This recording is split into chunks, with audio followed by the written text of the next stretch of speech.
Welcome back to the Call on Our Shot podcast. I'm Austin. I'm joined by Logan, and today we're here with the weekly podcast posted every Wednesday at 10 a.m. Eastern time. We're going to talk about a lot of things. We're going to recap Week 17, talk about the final week of the regular season in the NFL, talk about the college football playoff, and so much more. But first off, we got to say, because it is a new year, Happy New Year from the Call on Our Shot community. It is 2022, our first podcast of the year. We appreciate all you guys for tuning in. If you are new to the channel, consider clicking that subscribe button. We're on the road to 19,000 subscribers and a real number. But Logan, first of all, how are you doing? Well, I'm doing great. Again, Happy New Year to everyone at Calling Our Shot, who's been a long-time supporter. I know a lot of you guys go way, way back. And 2022 is going to be a great year for Calling Our Shot. That's a not-so-bold prediction. But yeah, no, I'm doing really well. This year is going to be really exciting. How are you doing? I'm pretty good. Last week we had a lot of growth on the channel, like almost over 1,000 subscribers, and we got obviously later tonight we have the Dimers podcast. So, or not Dimers podcast, Dimers live stream. So people come out. That will be at 6 p.m. Eastern time. If you're watching this after the fact, then hopefully you showed out to the live stream. But we got to talk about last week, dude. Our money line parlays, our upset pick. Come on. Yeah, we both got our upset pick. We'll talk about him in a little bit, but both of us had pretty good plus 190-ish winners. You took the Bengals with a big upset. We'll talk about them in a little bit. And I took the Cardinals. I got a lot of hate on TikTok and on the comments for taking the Cardinals, but cash it. Yeah, how about them Cowboys? See, that's why you can't trust them. Great pick on the Cardinals.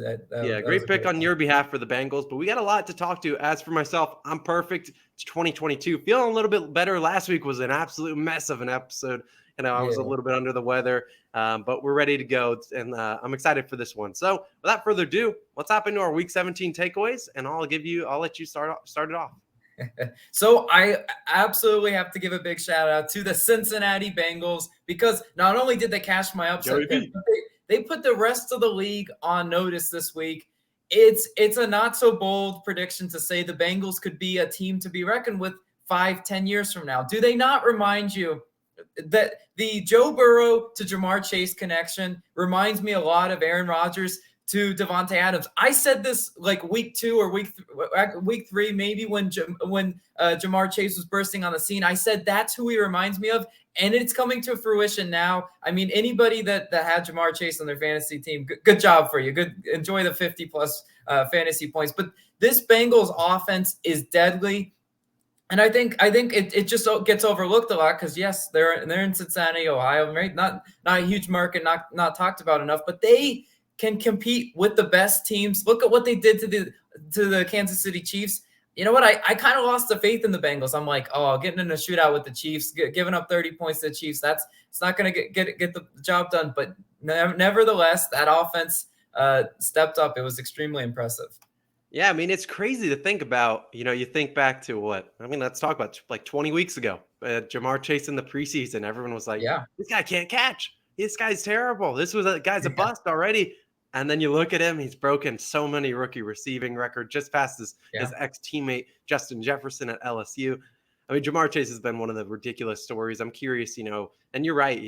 Their kind of connection is very, Aaron Rodgers, Davante Adams-esque. Obviously not to that level because those guys have been doing it for so long. But yeah, the Bengals, you got to be, if you're a Bengals fan, you got to be excited. I mean, I'm sure you already were excited prior to this game at all. You've seen Joe Burrow look like a franchise quarterback, something that team struggled to find, but number 1 overall pick looking really good. But then this week was just that icing on top. You're winning the AFC North too. Shout out to the Bengals, man. One of the most fun teams to watch, and I'm excited to watch them in the postseason. Obviously, they already clinched the AFC North, and they'll likely be probably the 4th seed, if I'm not mistaken, or I believe they'll be the 3 seed because I think they'll be above the Patriots and the Bills. But assuming they win this weekend, but we'll talk about that game in a little bit. But man, what about the Bengals? But you took an optimistic approach. I'll take a little bit of pessimistic approach because the team I'm concerned about is sound the alarm. Because it's the Los Angeles Rams, and I think they're really in trouble. Now, you could say the same thing about the Bucs, but really, this Rams team has struggled, and it's not necessarily everyone struggling on the team. The defense has played pretty well. It's Matthew Stafford. He's thrown 5 interceptions the past 2 weeks. And if you look at him, he really has not played very well on the road. And they're going to have to play on the road this postseason, probably going to Lambeau. And who knows where else they might have to go play. But they're not going to make it to the Super Bowl without playing at least some games on the road. Now, granted, they do get the Super Bowl at home, at their home field. So that's a benefit. But the Rams, really, that offense has been struggling. It's like it's Cooper Kupp or Sony Michel's played well. Got a shout out him. But offense has really struggled the past couple weeks, barely squeaking by a couple teams. They beat the Ravens, who are down, obviously, Lamar Jackson. Tyler Huntley will probably get paid this offseason. I'm curious where he goes, but I'm a little bit concerned about the Rams. I really just don't know how I feel a lot about this team. They really have a lot more holes, I think, than leads to be seen by a 12-4 team this late into the season, but I'm a little bit concerned. What do you think about the Rams? Everyone said Jared Goff was the problem, right? Everyone was just like, plug and play Matt Stafford in there and everything's going to be fixed. Now, of course, I'm obviously, kind of joking with that. But at the end of the day, Matt Stafford just needs to realize that he's not in Detroit anymore. The McVay offense doesn't need you to be hero ball. And I feel like Matt Stafford's forcing a lot of plays. He's trying to be hero ball. Just do some simple checkdowns to Cooper Kupp. You don't need to take those deep shots to Van Jefferson. Those are the big chunk plays and the explosive plays that a lot of offenses are. But you got to realize, it's a system type of thing. That's what you were saying. The Rams are one of those offenses that you look at. Identity crisis a little bit because you have Sony Michel, who obviously wasn't their first choice at running back. They acquired him and they're kind of like, all right, well, he's our running back now. He's been exceeding expectations, I have to say. But I mean, you're totally right. Matt Stafford cannot turn the ball over like that, especially in playoff time, right? These games, turnovers are just killers. And the Rams are in a lot of these close games because Matt Stafford's given their opponent a short field to work with. And like you saw in the Ravens game, I mean, you keep a bad Baltimore team in it for so long because you're just being careless with the ball. Yeah, I'm not ready to say they have no chance of winning the Super Bowl because honestly, at the rate that we've seen the NFC, besides the Packers who are looking like an absolute wagon, I think it's wide open. I mean, you think about the Buccaneers now, down Antonio Brown. We don't need to talk about that. Obviously, down Chris Godwin. Thanks. I mean, it's ridiculous. And then you got the Cowboys are the next team up, and I don't trust that team a whole lot. So I'm not necessarily here to say, the Rams are screwed. They have no chance of winning the Super Bowl. But we will give some Darkhorse Super Bowl picks in a little bit. But I don't know. It's just that, you're right. Stafford, he just needs to stop playing hero ball. And we've seen this Rams team succeed in the past. And I'd argue this Rams team is as talented as those teams, especially on the defensive end. But this team's made the Super Bowl in the past, and it was with Jared Goff. And it's not like Jared Goff was throwing for 500 yards and 5 touchdowns. He was just, dinking and dunking down the field. And I think we can all agree Stafford's probably better than Jared Goff, but he doesn't need to act like and show every single play, hey, I'm better than Jared Goff. Look at this play. Sidearm slinging it. Like that's just not going to how you win a Super Bowl. You look at how good the Packers are. It's because Aaron Rodgers doesn't turn the ball over. 4 interceptions on the year, and 2 of them came in week 1. So I'm a little bit concerned about the Rams, but like I said, the NFC is kind of wide open in my opinion. So you could argue about the AFC, but let's move on and let's talk about some college football playoff talk. Now, obviously, you had your video. And you took the Cincinnati Bearcats, which not your fault. Their offense is put out an APB. I don't know what the heck was wrong with that. Desmond Ridder, I'm sure Desmond Ridder is struggling to sleep at night because that was a terrible game by him and that offense. But the defense stepped up, and then you obviously took you took Georgia, and they absolutely wiped the floor with Michigan. So now we're on to this. So I want to hear your takeaways. Then we'll talk about the championship game in a second.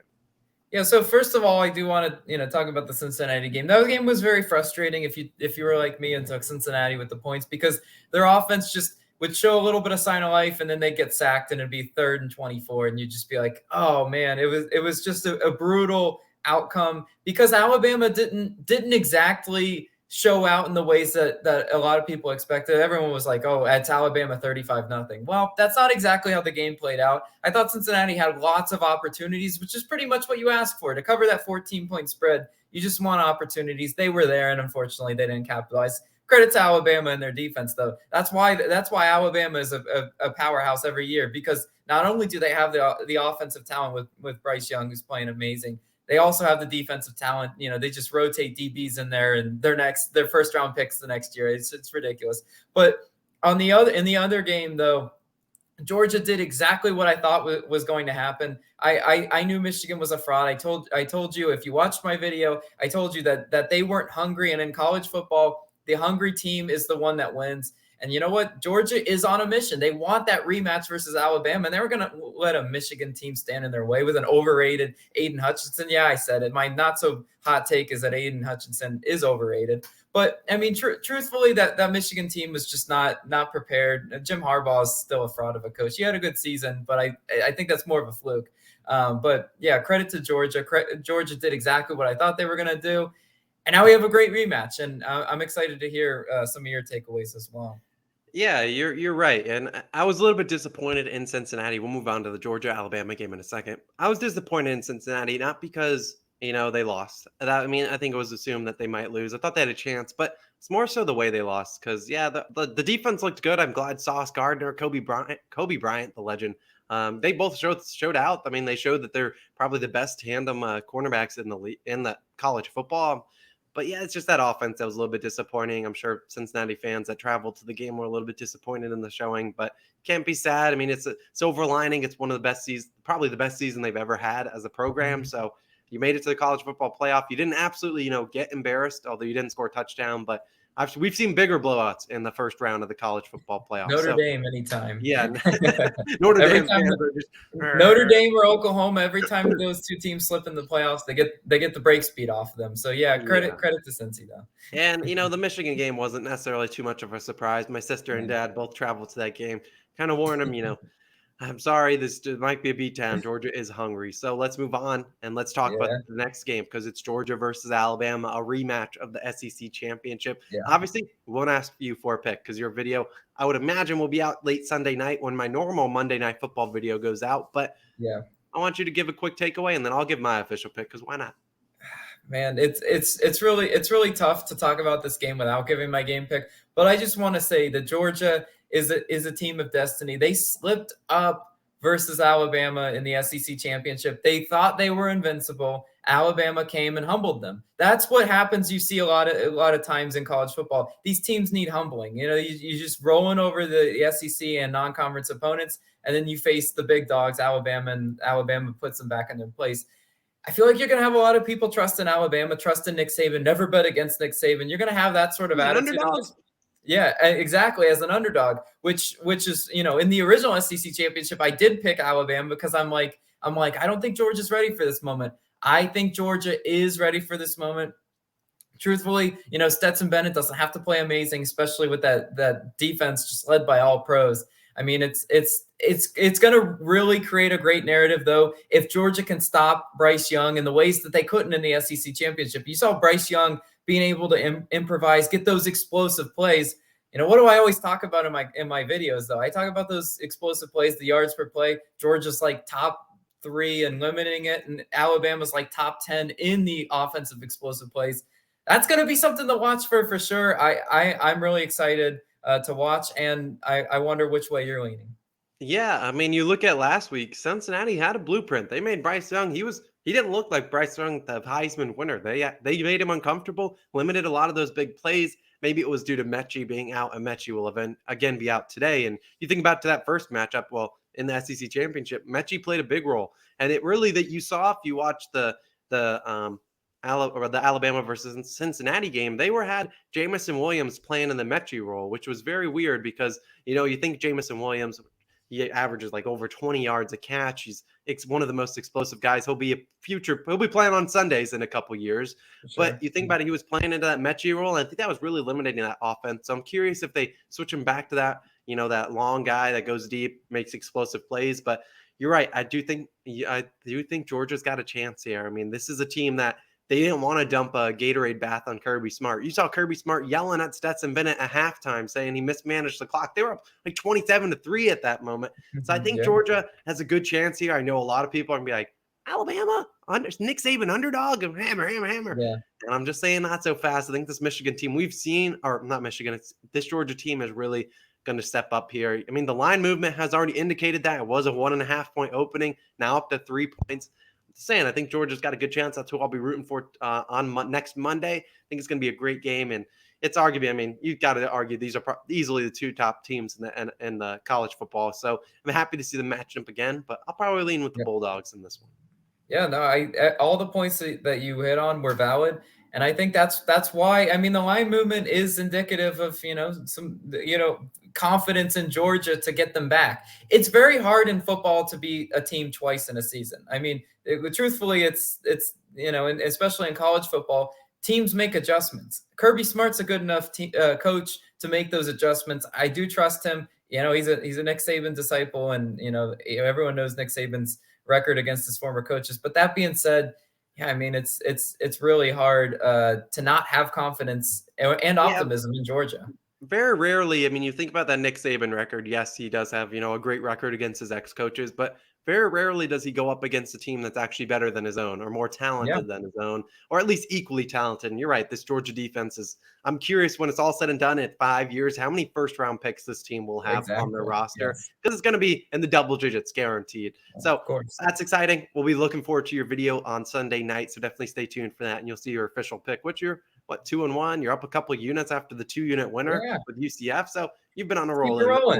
Yeah, let's keep this rolling. Now, let's move on to some questions from you guys. We start with the first one on Twitter, and I do this always every Tuesday. I ask you guys for questions. If you ever want to ask any questions, leave them down below in the comments. We'll answer them next week. This one's from Steven. He asked for one dark horse Super Bowl pick. And I'm going to let you lead the way because you kind of already hyped up this team. Why not hype them up once more? Yeah, you know what? Fine. This podcast serves as like a bandwagon central, right? I'm a Carolina Panthers fan. They're a cat. Well, a Bengal's a cat too, right? So I'm gonna go ahead and transfer my fandom to the Cincinnati Bengals. Yeah, look, I mean, truthfully, what's not to like about the Bengals? They have the offense that can go toe to toe with Patrick Mahomes and win. I mean, that's a box check. They have a defense that can step up, right? They're not a perfect defense. They're not a top 10 defense in the league by any stretch, but they play big in big moments. They got a lot of young, hungry players. You look up and down that offense and defense, and you're like, a lot of these players are players that, 4 or 5 years from now, they're going to be more household names, like the Jesse Bates, like those types of players. They might not be household names, but don't sleep on the Cincinnati Bengals. They're incredible value to win the Super Bowl, right? What'd you say? Like plus 2,000. Yeah. So incredible value for a team in the NFL. What's it about? It's about getting hot at the right time. The Cincinnati Bengals had an up and down season, but they're getting hot at the right time. I'm going to ride with the Bengals as my dark horse Super Bowl pick. And is it dark horse? I'd say so. So I'm riding with it. Absolutely a great pick. I love the Bengals. We've already talked about them enough on the podcast. And, they deserve a lot more love than probably we're even giving them. And I'm sure a lot of other talk shows are giving them love. And you're right, this team, and you talk about Joey Burrow, he always steps up when the moments is the brightest. So hopefully, I believe his injury at the end of the game is perfectly fine. So hopefully he's good to go. But yeah, you're right. Joe Burrow always there when the moments are bright. And he always shows up and shows out like he did in the national championship game a couple years back for LSU. I love the Bengals. Now, I got an interesting value pick for you. Not as great value as plus 2,000, but it's going to be a team that they might have to run into in the Tennessee Titans at plus 1,200 to win the Super Bowl. Now, I understand Ryan Tannehill is not the guy that I love trusting. If the clock's on the line, the fate of the universe, the death beam's looking at you, it's not necessarily Ryan Tannehill that I want to say, go get him, Tiger. But I want Tannehill. I want Tannehill. And that would fit, honestly, that quote exactly from Max Kellerman. But I think the Tennessee Titans have a chance here, and here's why.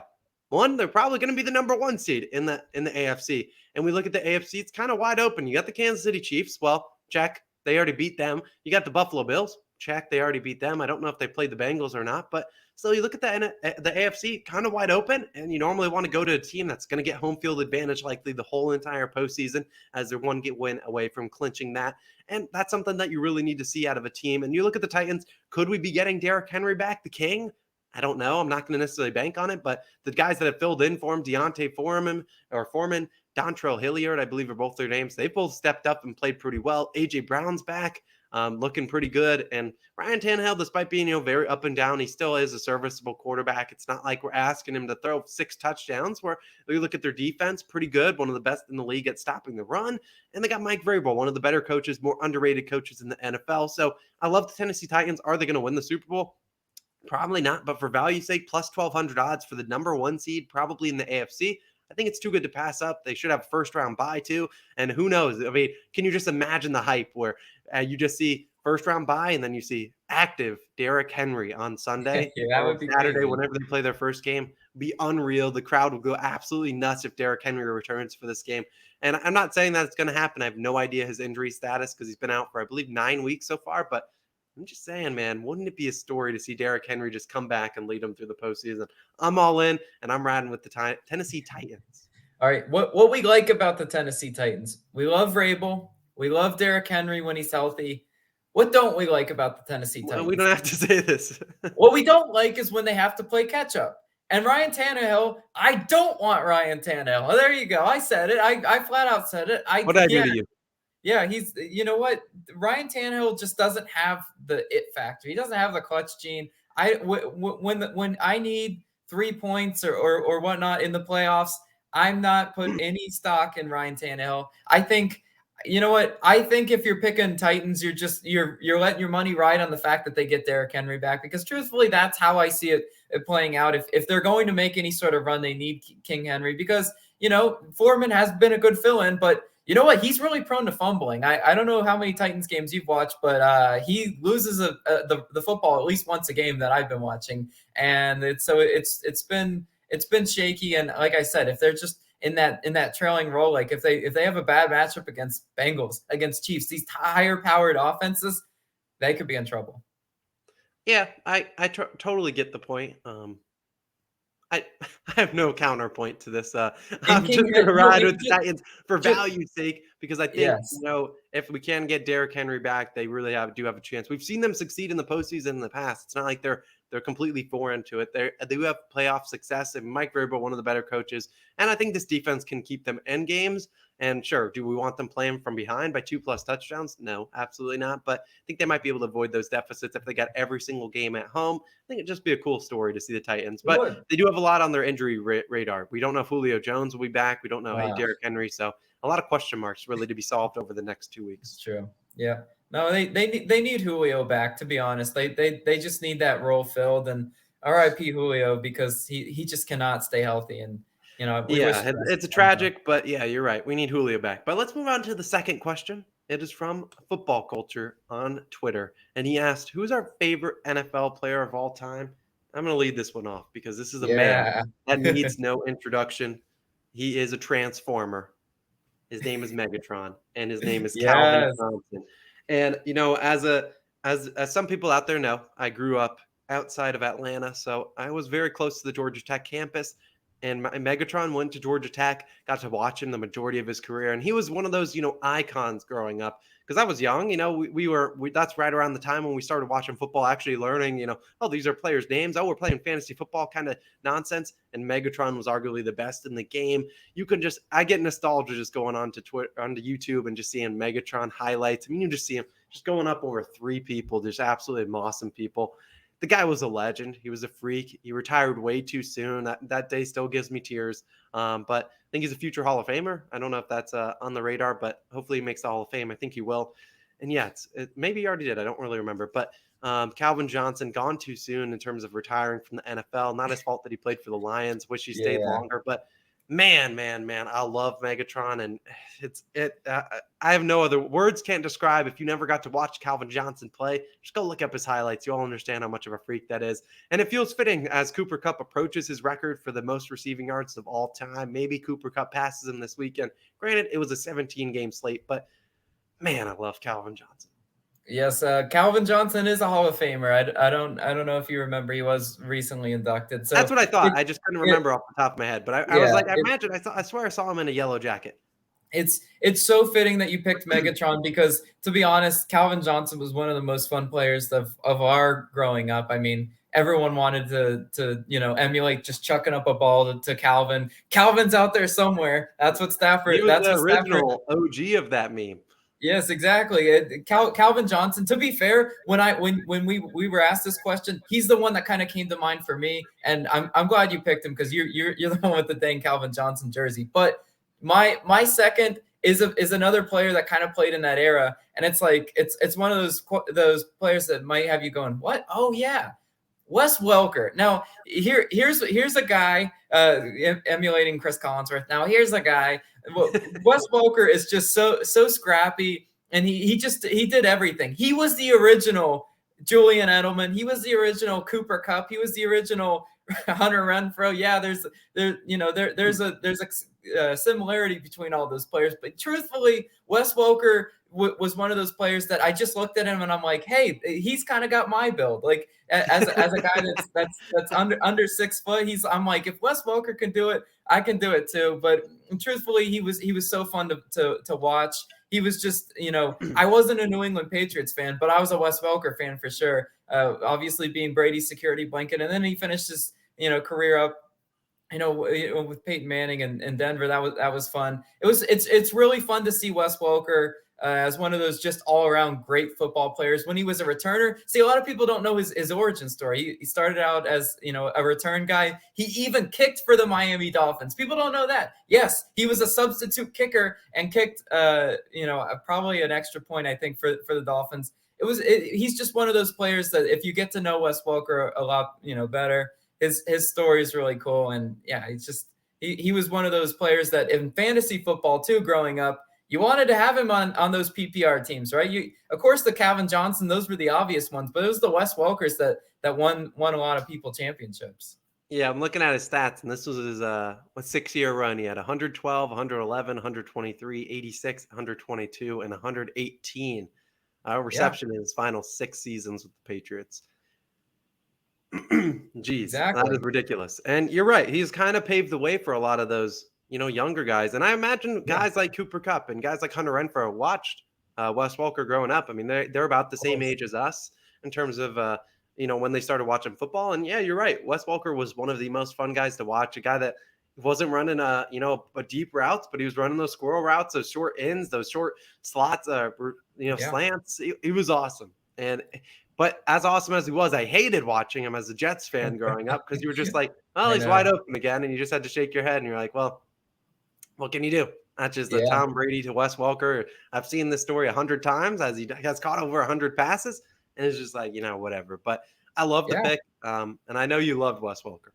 Wes Welker really did kind of, to me, the modern day slot position is a lot, and due to players like Wes Welker, even Julian Edelman, like if you look at the slot receiver and nowadays you're like, wow, it's come a long way since then. Even Amon-Ra St. Brown has had a great season too, playing primarily in the slot. And I think seeing what Wes Welker did back then and seeing the players nowadays do it, it's like the super slot position, and it is really cool. And running the fearless routes. I mean, if you've ever played football, running across the middle, knowing a linebacker can take off your head, that takes a lot of confidence. It takes a lot of just mental strength. And Wes Welker had that. He wasn't scared to get decapitated. What was he, like 5'9"? I think he was like 5'9", 5'10" at the most. 5'9", 185. Yeah, see, 5'9", 185, again, giving us all those short kings out there. Hope that maybe one day we could play in the league. So yeah, I'm curious. Do you have a second guy that comes to mind? Because I have a guy, and I guess I'll go with mine as you think about yours. I have to give him an honorable mention. David Johnson. I love him.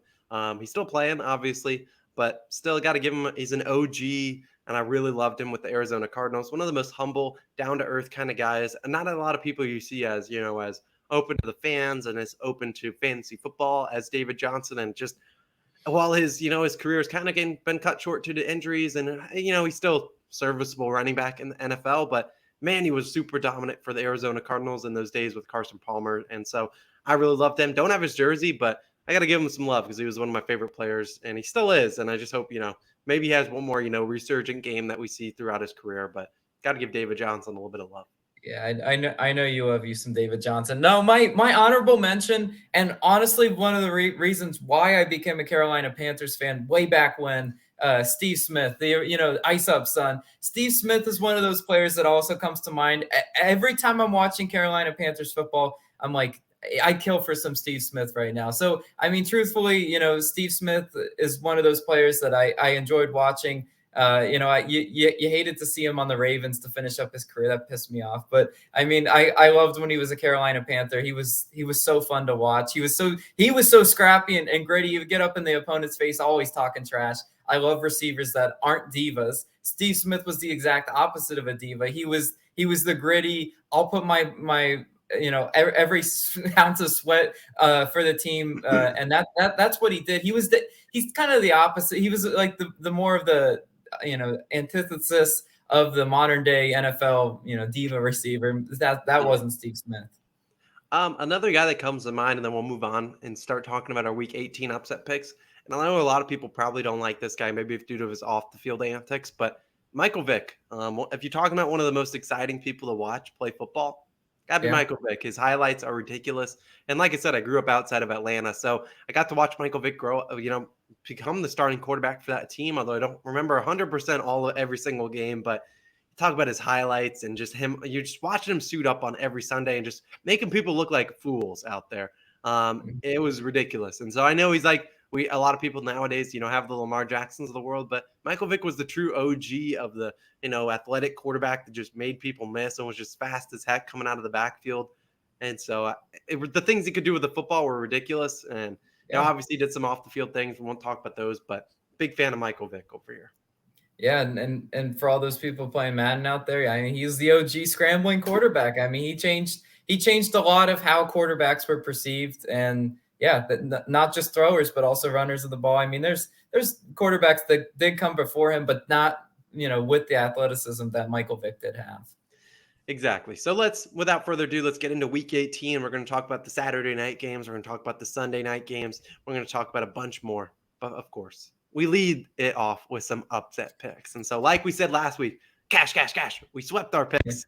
First time in a couple weeks that we had swept, but we're normally consistently cashing at least one of ours. So we're going for back-to-back, and spoiler alert, you might see this parlay in our parlays and player props video on Saturday. But Logan, I'm going to let you kick this one off. Last week you picked the Bengals, and I want you to see who you got this week. Okay, so you didn't give me the introduction I needed. I have cashed an upset pick, and not one, not two, 3 weeks in a row, I have cashed the upset pick. Let's make it 4 this week. And I'm riding with the Philadelphia Eagles. Yes. Yeah. Longtime viewers know that I do live in Philadelphia, and I have a pretty good pulse in the city. I think the Eagles are poised for an upset, plus 250 value at home versus the overrated, I don't trust them 1%, Dallas Cowboys. The Cowboys are exactly, what a first round exit of a team looks like. And the Eagles are going to be playing scrappy. I mean, they're at home. They have what the Cowboys don't have, and that's always that sense of urgency. I love what Jalen Hurts has been doing. And as far as the Dallas Cowboys go, look, Kellen Moore, I think I might have talked about it last episode. I don't trust Kellen Moore leading that calling that offense one bit. They abandoned the run too early. They try to get too cute with Dak Prescott. It finally caught up to them against the Cardinals. I'm very happy the Cardinals won that game, because truthfully, the Dallas Cowboys did not deserve to win that game. And I don't think they're going to go to travel to Philadelphia and get an easy win. I'm just asking for a chance, Eagles. And I think at plus 250 value, this could be a one possession game with the chance for Jalen Hurts to go cement his legacy and take that next step. I love the pick, and you're right. That's great value. And I look at the Cowboys record, and we'll probably talk about them in a second, and maybe I'll give you my official takeaway on this game. Cowboys are 5-0 in their division, so going for the division sweep. But outside of the division, they're 6-5. So this isn't a team that necessarily is winning a ton of games. They're really just a very average team. They just are beating up on their division, which isn't the strongest division in the league. But they got the Eagles, which is probably the second best team in this division, and it's not even close. And Eagles have really been playing well, haven't lost a game since December, or I don't even think they lost in all of December. So really getting it going. And I wish the Eagles lost last week. Sadly, they ruined my money line parlay, but I love the pick. Jalen Hurts really playing well, and I think a lot of Eagles fans are, they're excited for this game. They're always excited to see the Cowboys come into town and just harass the heck out of them. But I'm going to pick a team that is might not have as much value on them, but it's plus 135, and you might be thinking, Austin, when I say this pick, you're going to be like, Austin, you are out of your mind. And I understand. The Cleveland Browns. We're taking them. Plus 135. They're taking on the Bengals. I understand. Bengals, super hot. One of the hottest teams in the NFL. But here we are. The Browns are only 3-point underdogs. They're at home. Tell me what makes sense about that line. This Browns team stinks. And you know what we got rid of? Baker Mayfield. We no longer have him starting for this Cleveland Browns team. And that's addition by subtraction because he has absolutely stunk. He's what's been selling the team. And it's not his fault. He's injured. But you got a quarterback back there. Probably Case Keenum will likely start. What Case Keenum doesn't do is he doesn't turn the ball over. And that's what's been really sabotaging this team. Who knows how much the Bengals are going to be playing for? They already won the AFC North. Don't really have a lot to play for in terms of moving up in the AFC title division, like the playoff standings. So I think they got a good chance of winning this one outright. The Browns is plus 135. I'm just saying, the dog pound, they're back in there at home. And it's a tough game for the Browns. They really have struggled all season, but they want to at least end the season strong. And you got Myles Garrett obviously still there. And all these guys will probably be playing for their next contract in the offseason. It's not like they're going to just fold over and just not try at all. They still tried against the Pittsburgh Steelers. They just had too much going against them. Baker Mayfield throwing 2 picks. And yeah, it ain't going to happen. I think they'll get back to the Nick Chubb ground game. I think the Browns got a chance. Although I do love the Bengals. We already hyped up the Bengals enough. Yeah, losing this week, buddy.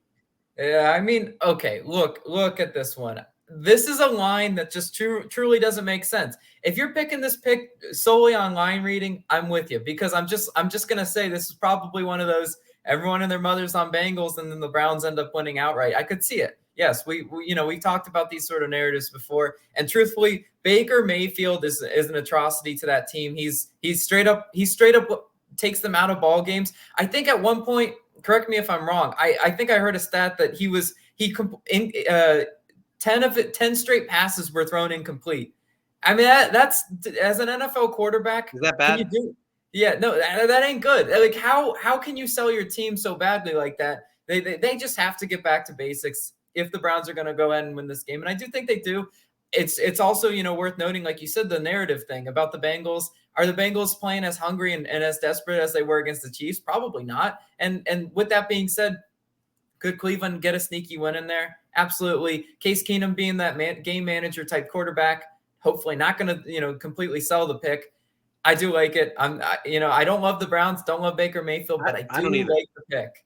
I don't either. If you've listened to the podcast, we're now on the 18th episode, but yeah. I've been had a love-hate relationship with the Browns. I try to get them on their bad days, and I normally get them on the good days, vice versa, but getting a good pulse on this team, and I think they're coming out for a spicy victory this weekend. It's just a feeling I've got. I'm going for back-to-back. You obviously are the king of back-to-back-to-back, so maybe you can spread a little love over here. But I like the Browns this weekend. Plus 135. Maybe you'll see them again in the parlays and player props, money line parlay. Either way, it's going to be exciting. So let's get through Saturday Night Football because we kind of already talked about one of the games on the slate, Cowboys versus Eagles. I'll give you my official takeaway. I mean, you obviously picked the Eagles with the upset pick, and I love the pick. I think the Eagles should be able to cover this. It's a lot of points to be given. The Eagles, a team that's has one of the better defenses in the league, very underrated defense. And you look at the Cowboys. I picked against them outright last week with the Cardinals. Thought they were a little bit overrated. And I just don't think the Eagles are going to fold up like you might think they will do in their own home stadium. This is a team, they've already clinched a playoff berth, probably don't have a lot to necessarily, move up in the playoffs rankings. They're probably going to be the number 7 seed, most likely maybe the number 6 seed, but still, I like what they got, and I'm going to ride with the Eagles. So you don't need to offer anything else. You already kind of talked about it. Let's move on to the other game, the Chiefs versus the Broncos. We have 2 teams. Broncos already eliminated. The Chiefs still fighting for playoff seeding, but they're coming off a bad loss to the Bengals. What is your takeaway for this one? I believe the Chiefs are on the road as well. Yeah, no, I know it's in Mile High Stadium, which is the only reason that I'd be tempted to take, Broncos plus 10. That's a lot of points, truthfully, to cover on the road, and especially in an environment like Denver. But I won't be the fool that picks against the Chiefs and see the Broncos lose by 3 touchdowns. I'm not going to do that. So I will take the Chiefs minus 10. It could be, the chalk play. But, sometimes, it is just kind of how it seems. The Chiefs are flat out the lot better team. I feel like they're going to want to round into shape, come playoff time. This is going to be a Chiefs statement win against a divisional opponent. Normally, my philosophy in these divisional games is I take the team with points because I'm like, oh, they'll keep it close. Nothing about Denver tells me that they're going to keep it close, besides the fact that they are playing at home. The Kansas City's defense will get back on track. Not a great showing versus Cincinnati, but this is a get-right game for them. Yeah, I agree with you with that. I'm going to ride with the Chiefs as well because this is a Saturday game. And, they're still fighting for that number 1 seed. God forbid if the Tennessee Titans lose on Saturday or on Sunday, which they've already lost once to the Texans. Wouldn't be crazy to say they could do it again. So I think they're going to roll over the Broncos. I don't know if Teddy Bridgewater's back, but I don't think it really matters because, this Broncos team absolutely is just not very good. Hopefully, we'll see what they do in the offseason in terms of, assessing that QB position and see exactly their future. But I think I think the Chiefs roll over. I'm in this one. 10 points, not enough. I think the Broncos are just flat out the worst team. And I think the Chiefs will show that in a big bounce back spot after last weekend. Yeah, no, I agree with you. It's just hard. If Drew Lock is playing quarterback, I don't want any part of him. I'll take the Chiefs alt spread minus 28 because truthfully, Drew Lock is terrible. He's extremely inaccurate, and he just throws too many YOLO balls. What's a YOLO ball? Well, I think a receiver's over there. Just chuck it up. Close your eyes and throw it. Chuck it up and hope for the best. Drew Lock does that way too many times. They can't afford. Trust me, they want to get in a shootout with the Chiefs. Yeah, good luck with that. You can't afford that. Yeah, it ain't going to happen. So let's talk about one more final game. Maybe we'll talk about a couple other. It's Sunday Night Football. The Chargers traveling to I got this wrong. This is definitely the Chargers versus the Raiders, so I will fix this. But the Chargers are traveling to Las Vegas to take on the Raiders. They're 2.5-point favorites, and I'm curious your takeaway on this one. Because this, assuming, the Colts don't lose to the Jaguars, and which if the Colts lose to the Jaguars, these two teams could tie and make the playoffs, both of them. I assume that's not going to happen, although maybe the Jaguars do pull off the upset. But what is your takeaway for this one? Because this will most likely come down to your win and you're in. It's a early playoff game, if you will. Well, okay. I kind of want you to go first on this one because that's going to persuade me because we can't agree with every pick. So I need you to go first on this one to make sure I'm thinking correctly. Chargers. I'm riding with them. Now, the Chargers are a team that I do not trust whatsoever. I don't trust them to save my life. But this feels like a game that I could trust them more than the Las Vegas Raiders. It's a Sunday Night Football game. And, the Chargers aren't a team, that you wakes up and say, you know what, that's a really consistent ball club. Nope, that's not what they are. They're absolutely inconsistent, but the same could be said about the Raiders. So I just think it's a Sunday Night Football game. I think Justin Herbert's a little bit more clutched than Derek Carr in the gang. And I just think the Chargers have a little bit more experience in these games, not necessarily Justin Herbert, but in terms of Keenan Allen, he played with Phillip Rivers for so long. I think Austin Eckler's pretty good, and Brandon Staley and the gang will get it going. And you just think about the Raiders; they have so many off the field issues happening every single week, basically it seems. But I think the Chargers get it done, and I'll ride with them minus the points. Yep, you're the exact reason why I'm going Raiders in this one. Can't agree with you on every pick. I just have to go Raiders with the points in this one because they have enough talent and being at home is kind of where I find the advantage in here. Look, man, the Chargers are exactly what you said, an up and down ball club that if I'm seeing that they're going to get 2.5 that they're laying on 2.5 on the road, I'll trust that. I don't trust them one bit. I could see the Raiders easily winning. How are they going to win though? Pound the ball with Josh Jacobs, please. Don't make Derek Carr go out and throw 50 pass attempts. They do that.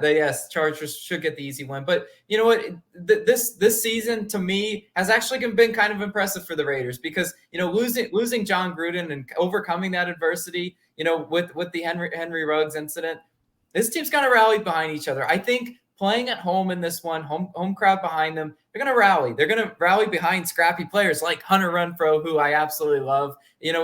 Are they going to get Darren Waller back potentially? I mean, who knows? Darren Waller coming back could be what that team needs. Zay Jones stepping up. These are not household names. They're not sexy names like Keenan Allen or Austin Eckler. But guess what? Finesse doesn't always work in football. The Raiders are just a little bit of a grittier team, and I don't trust the Chargers defense one bit. That's why I'm going to go ahead and ride Raiders in this one. I can respect the pick. I think we should get a pretty good Sunday Night Football game in this one. I just think Chargers, I think they play better when they don't have the crowd on their side. So I'm going to ride with them. We'll see exactly how this game goes at the Sunday Night Football game. So it's an exciting one. We'll see how it goes. Now, do you have any other takeaways? How do you feel about the we'll talk about how do you feel about the Tampa Bay Buccaneers? We didn't really talk about them, but how do you feel about this team going into the playoffs? The Bucs are in trouble, and they really are because now you have so the whole thing with Antonio Brown, it was a great experiment while it was working. But now it's self-destructing and being the nuke that it wasn't supposed to be, and that Tom Brady and Bruce Arians hoped it wouldn't be. Here you go. Now you go with a big distraction on top of losing Chris Godwin, right? The Chris Godwin injury wasn't as severe as it could have been because they had Antonio Brown to kind of step up. Well, now you're asking a lot of young, receivers to step up and fill the void that Antonio Brown and Chris Godwin are leaving. I just don't think that's going to be enough. Also, the Bucs defense kind of got carved up by Zach Wilson a little bit. I'm not even going to lie to you there. Baby. Yeah, I can't trust the defense that gets carved up by the Jets. I cannot trust it. I think the Bucs. Yeah, I know I'm gonna have everybody. Don't bet against Tom Brady, but I wouldn't bet on Tom Brady. I just don't trust that team as a whole. What are your thoughts on the Bucs? I'll talk about my Jets first. They lost that game in absolute Jets fashion, going for a QB sneak on 4th and 2. A chef's kiss for a better draft pick. I love it. We lost that exactly how I expected to lose. So I'm not even mad. I kind of actually was okay with the loss. Zach Wilson played super well. Happy for it. For this Bucs team, I think a lot of pressure has now come down to Byron Leftwich. We think about the personnel. They still have enough players to get it done. They still have Mike Evans, Rob Gronkowski. You look at Tom Brady. He's done it with worse at the wide receiver position and his players. And I think they're going to transition into more of like a tight end scheme offense where they pound the rock with Leonard Fournette, Ronald Jones, even Keyshawn Vaughn played pretty well. Le'Veon Bell of all people, but they still have a bunch of talented tight ends with OJ Howard and Cameron Brate also there. And I think they're going to turn to that kind of 12 personnel with more tight ends on the field because you can overwhelm teams doing that. And we've seen Tom Brady succeed in the past with just using his tight ends more than he uses receivers. But I'm a little bit concerned. Yes, that defense did not look good last week. The team notoriously doesn't play well on the road. Didn't help with the Antonio Brown antics going on, and hopefully he gets the help that he needs. It's not really a funny incident at all, but I'm a little bit concerned. We'll see exactly what goes down. We think about them. They'll probably finish as the 3 seed.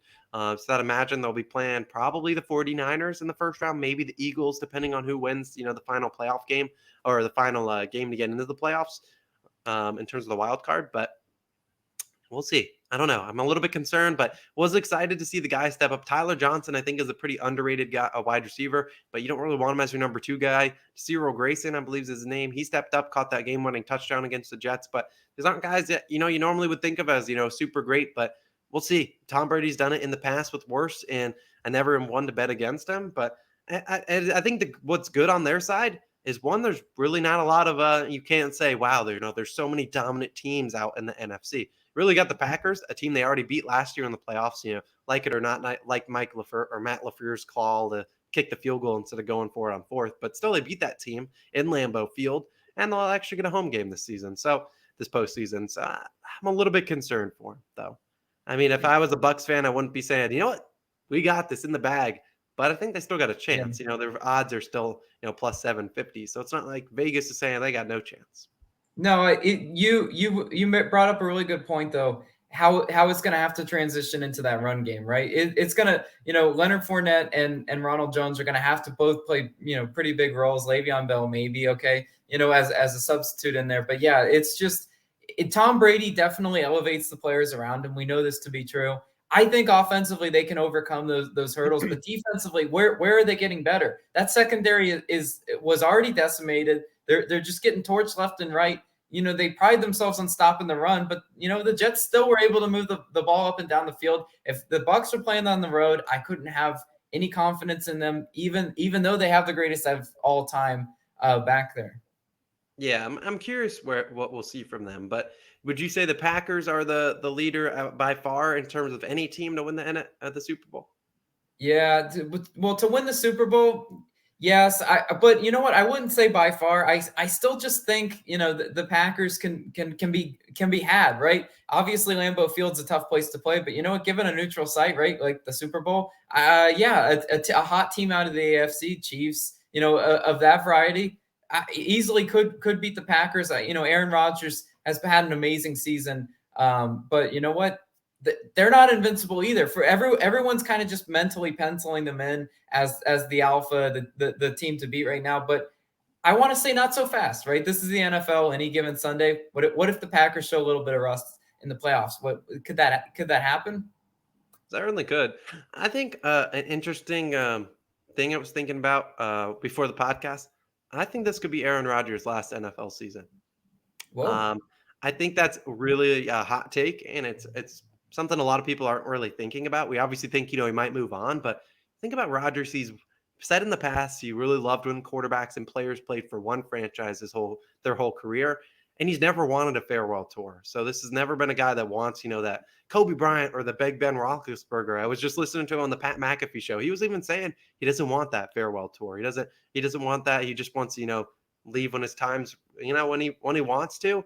And if they win the Super Bowl, would not be surprised if he just retires on top. That's a total Aaron Rodgers thing to do. He's a little bit cocky. He has a personality, and it just feels like something he retires just on top, just rides off into the sunset. I don't know. I'm just saying if it happens, I'm not saying I called it, but I'm just saying it wouldn't surprise me if we see at the end of the year that Aaron Rodgers hangs it up. So enjoy it now, because we really don't know what to expect from him this offseason.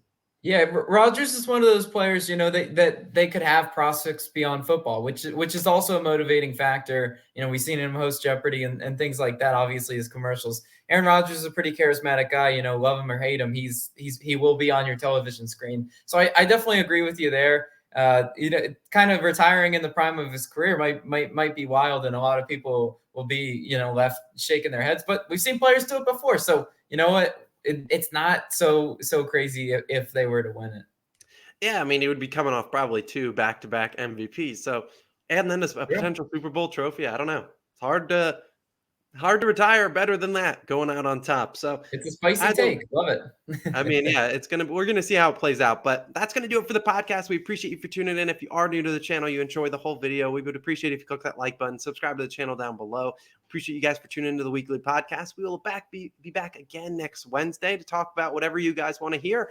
And we'll talk about, obviously, the college football playoff. We'll be able to recap to that. We'll be able to talk about that last regular season of the NFL and a lot more, what to expect in the postseason. So appreciate you guys for tuning in. This has been Austin for Logan. We'll catch you guys again next week. And, of course, stay safe. Have a great new year. We're going to do great things this year. So stay tuned for all the stuff we got planned for the channel. We'll catch you guys in the next one. Peace out.